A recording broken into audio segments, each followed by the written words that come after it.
Hello everyone, welcome back to Geomapping Labs. In this video, I will show you how to download ESRI Sentinel land use land cover data step by step. Let's start the video. First, open your browser and search for ESRI Sentinel-2 Explorer. Then click on the result from ArcGIS Living Atlas of the World. Once the page opens, you will see the Sentinel-2 Explorer interface.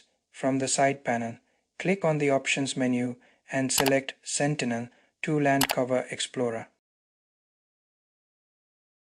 Next, click on the Download GeoTIFF option. This will open the dedicated LULC viewer, where you can explore land use and land cover data for the entire world. After that, zoom into your area of interest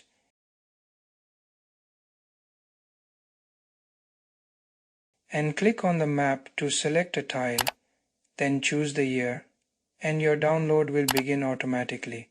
Thanks for watching. Don't forget to like, subscribe, and share.